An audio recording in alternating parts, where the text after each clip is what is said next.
Well, I start again. So my name is Alfredo Ortega. He's Oren Isaacson. We're going to talk about exploiting digital cameras. There you go. So, we're going to talk about how to script digital cameras, basically. How we reverse this script. This will not be an exploitation at low level. This will be a high-level exploitation. We actually are writing interpreted language present in almost all PowerShot digital cameras. We're going to talk about what we can do with this and what are the security consequences of it. Okay, let's start with the basics. Modern digital cameras, I'm sure you are aware, are in fact powerful computers. They almost all have a ARM processor and a lot of memory, and they are really fast computers. They are. We have the digital cameras that we are studying doesn't have a complete memory management unit. It has a memory protection unit, so it really can run a secure operative system, but it runs an operative system nevertheless. Canon digital cameras use Dryos. It is an operative system built by Canon, and well, that's about it. We have complete computers. Of course, we are not the first that research into exploiting digital cameras. In fact, there is a huge project called CHDKey that is it has a few years already, and they're very incredible guys. They build custom firmware for Canon digital cameras. They enhance functionality, but this really can be used to attack a camera, because we can see here, this is the main problem that this approach.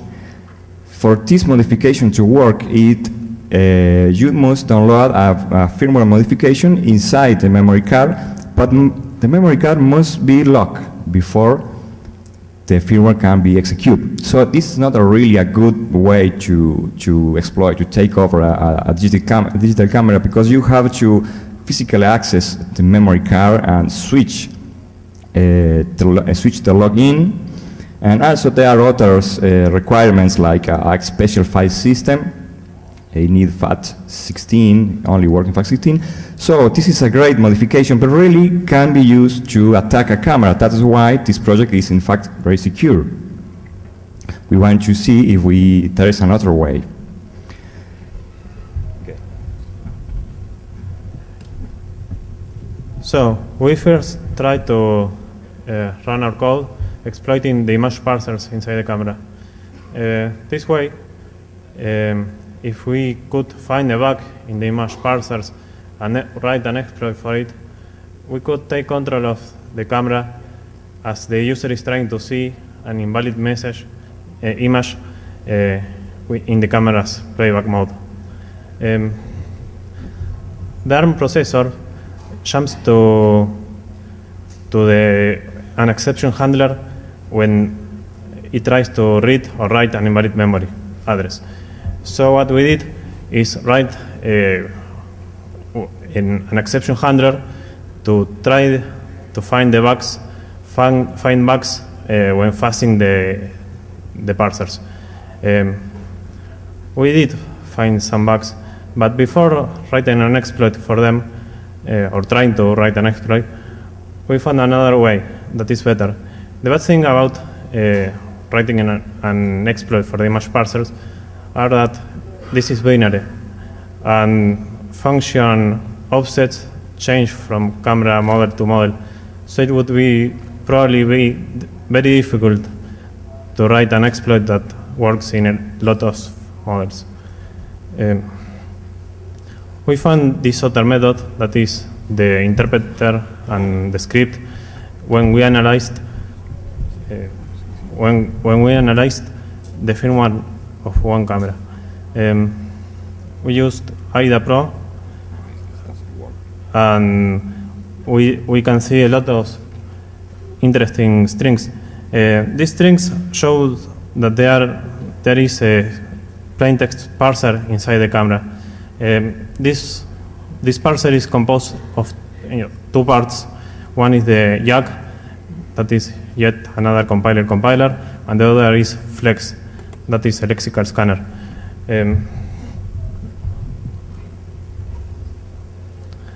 Well, we later found that, I was saying, we find this parser, and this parser are commonly found in interpreters and compilers. We assumed it was an interpreter as it makes more sense inside the camera. We later found we were not the first one to find this interpreter, but there is no public information on how to write a script for the cameras or any information on the syntax or semantics of this language. And it is very difficult to just guess how to write a script for this language, because any error causes the camera to simply shut down, and there are no error messages that say why the script is invalid. Okay. So we found a word language activated inside every camera, and so we have to reverse a complete language. So that is a little difficult. What we have how to execute the language. We have what are the requirements that memory card has to execute a script. They have a little file when the script is placed and some tags inside the boot sector. But most importantly, it doesn't require anything more than that. It doesn't require the memory card to be locked. It doesn't require a special file system. So if you have a malware running in your computer and you insert a memory card, this malware can inject code in your camera, because you don't only have to remove the memory card, insert in your camera without doing anything else, and it will execute. So I say, well, that is very useful. But we need a reverse interpreter. It's not an instruction on an algorithm, but a complete language. So let's start from the beginning. What are the structure of this interpreter? Well, it's a very standard interpreter. We have a grammatical parser here, a lexical parser is Lex and YAG. By the way, Lex was built with an idea of Donald Knuth, and Lex was built by Eric Schmidt, CEO of Google, and YAG was built by Donald Knuth. There are software, open source software that have more than 30 years old, but they are like the standards of build interpreters. Basically, you have the script here, and the tokenizer, the Lex parser, will start read character by character and produce tokens. These tokens can be while, print, variables names. They are basically tokens for any language. They are fed to the grammatical parser, and the grammatical parser can either produce code, so you have a compiler, or interpret or execute functions, execute a program, and you have an interpreter. That's all. In this case, of course, the camera inside has an interpreter, not a compiler. It will be very crazy. You have a compiler in your camera, but you have an interpreter. So this is the function that does the parsing. This is a very complex function. We have the string here is syntax error. The thing that we found, and we see that this is an interpreter, in fact. Here we have a call to the lexical analyzer, and here's this little basic block here. So we're going to start with trying to do what tokens made our language. So we don't know even what language is or any of the rules. So this is a tokenizer. It's very complex, as you can see. And in fact, it's a huge case. This is a case statement, the one for each token.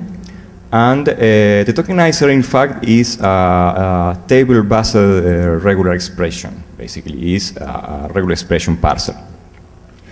That's why we really can't find the individual tokens in memory. The tokens are coded inside a huge table that this table is fed to a state machine, and the state machine recognizes tokens. So we couldn't find any tokens in looking at the firmware or looking at the memory. We have to reverse the regular expression parser. Here is a portion of the parser. The parser is open source, so we know that we have the source code, but we don't have the tables. One idea that we had is to emulate this in a computer. Just pick up the table from memory and emulate. There is not a single table. There is a lot of tables in a Lex parser. In this diagram, we look in the memory here. This is a table, in fact. We implemented the table back to C code and just recompile a standard Lex parser and then brute force it. There is. So we're gonna do a demonstration. We're gonna run a demonstration of this brute forcing process here. This, of course, is running in my laptop because only we we pick up the tables. Here is, we are brute forcing every character. When you say success, here is that a token was successfully parsed or accepted for the tokenizer. So every number is a valid token because numbers are tokens too. Now we're going to start parsing the operators. So this is our valid operator for this language.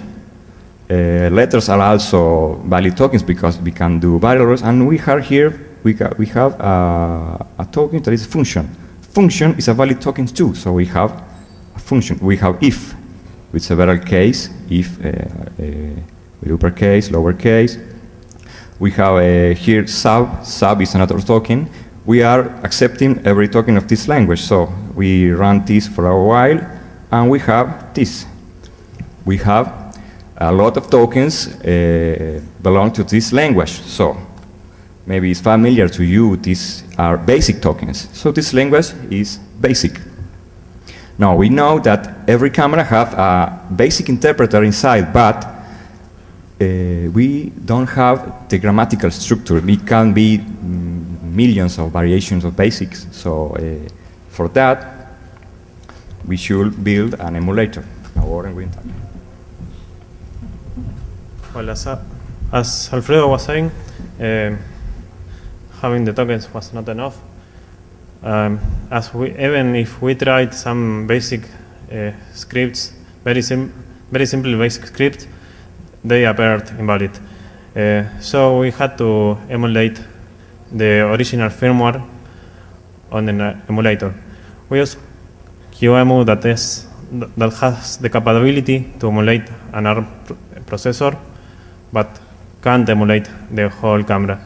So we couldn't use it to boot the original firmware and try to parse a script with it. Instead, what we did is capture the state of the machine, of the camera, as it was parsing a script, that is, capture all the registers and all the memory, and dump it to the memory card. And then take that information and resume the execution inside our emulator. To do this, we couldn't just set a breakpoint inside the interpreter and take control, because we are not sure that that's even possible. We had to use the exception handlers.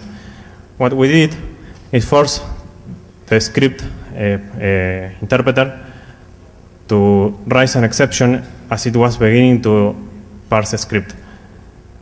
We can see from the source code of the Flex scanner that it tries to access an array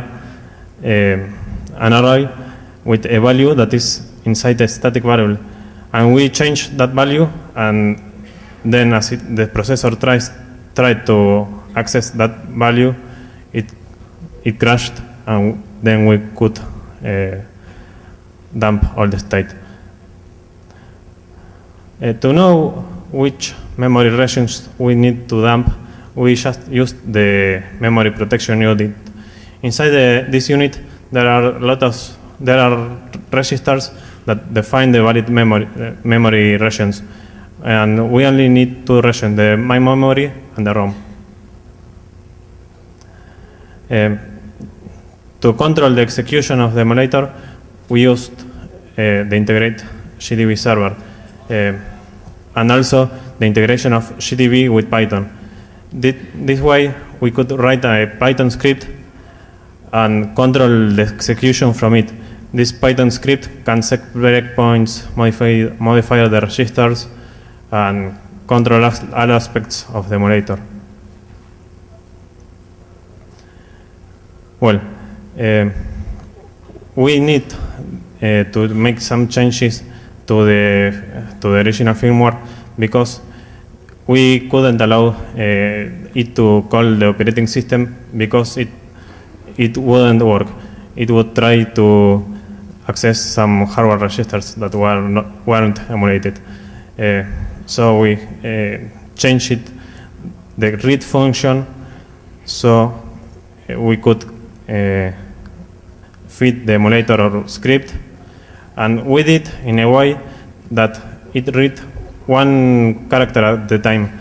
And this way, when the interpreter found an error as it was parsing the script, we could find exactly at which point the error was found.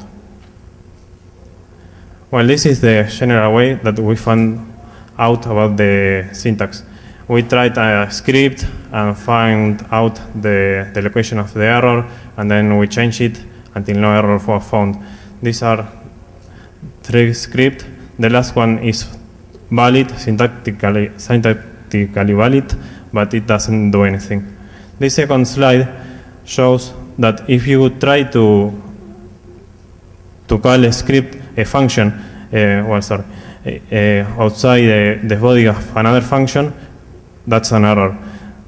You can only call function from the body of other function. So this way we realized that there must be one function that's the entry point. I'm going to show you now the emulator as it's running.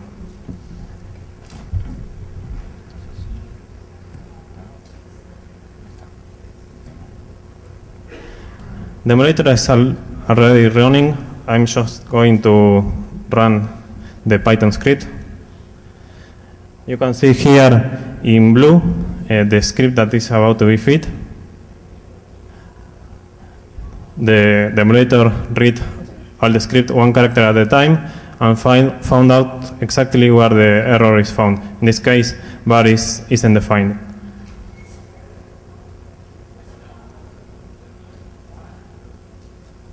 In this second demo, I'm going to show a valid script that hasn't the entry point.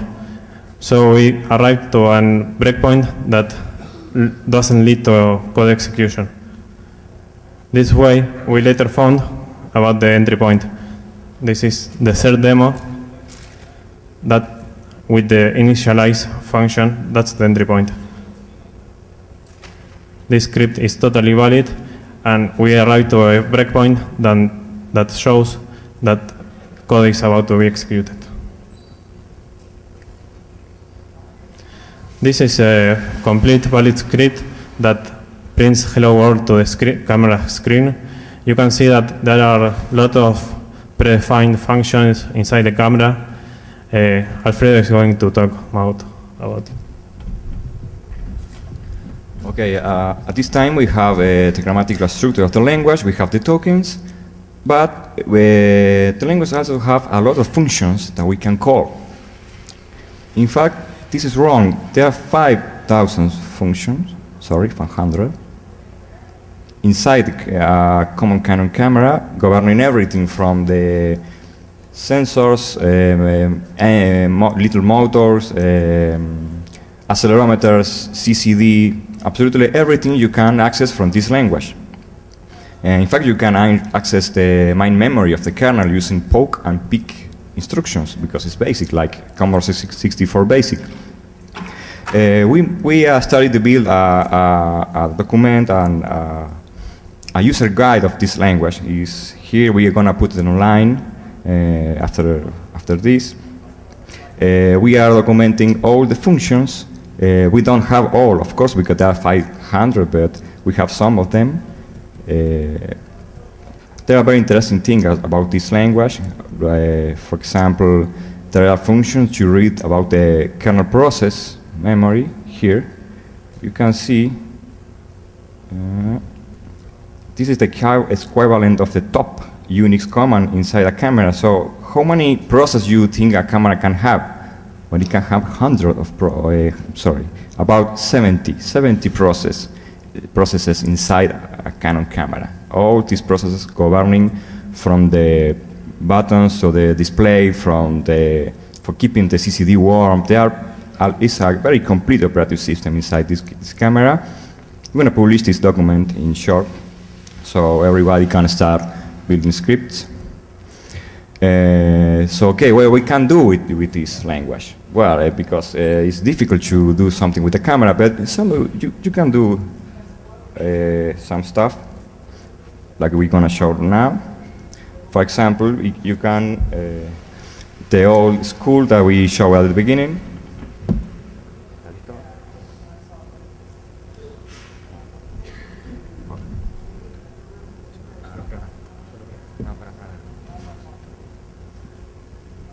Okay, here is, I'm going to show. This is the little school that we showed at the beginning. This is not new, but this is. We're going to show this script in a lot of cameras, and it should work because it's basic. It's not accessing any low-level system.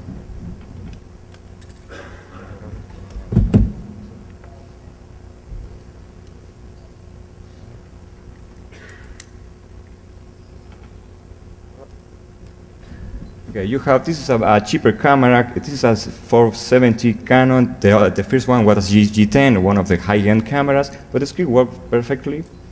You want to test in your camera, Oren? Well, it will work in every PowerShot camera. Let's see. Let's see if it works.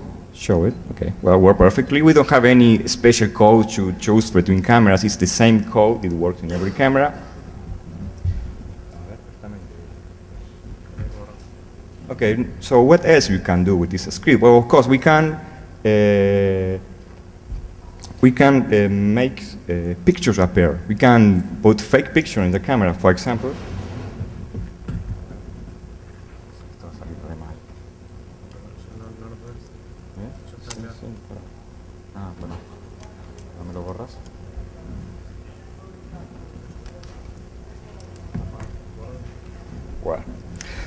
Well, just a minute, please. We're going to show a demonstration about where you can put any kind of image inside the camera. For example, we're going to erase every picture inside this memory card. Okay, it's ready. So we're going to show that there is no picture in there. It's like a magic trick. There's no picture there, so we're gonna launch the exploit. Okay, launch it. There is exploit deploy, and then we will turn on the camera again. We know there is a picture of General Perón there. Of course, this picture didn't exist before. But we put it there, or exploit just made a picture appear. So this is not so dangerous until you start putting pictures of illegal things in the cameras, and then you have to explain to police that your camera has a virus. But we have a more serious exploit here. It's about, maybe you have heard. This exploit is very new. It's the linking exploit that was made public just a weeks ago. I have a SD without the files that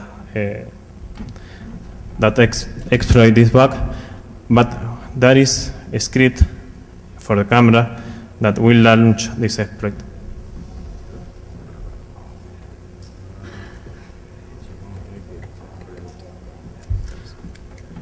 Okay, let's try. We don't have space for the USBs here. First, we're gonna show the memory card. Nothing happened here, but this is the script. You can see it here. This is the script that launched the link exploit. It just creates a lot of links inside the memory card. No, it doesn't have eject, so we're gonna eject it anyway. We're going to run text exploit in any camera, in fact, can be anyone. We're going to launch this one the cheapest. Let's see if this works, because if it doesn't work, we have a video, so you can believe it.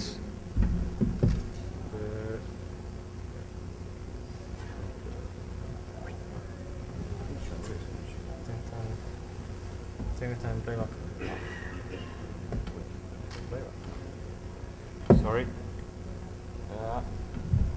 There is.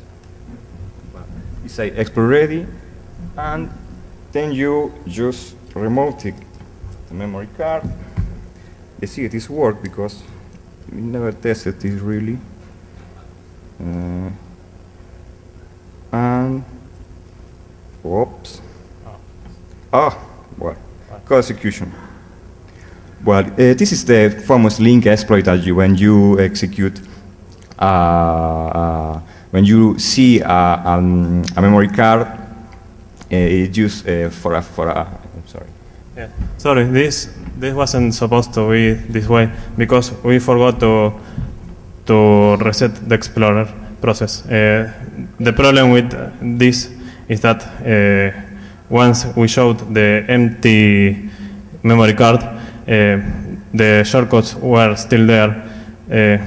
So I'm going to show it after resetting the Explorer process.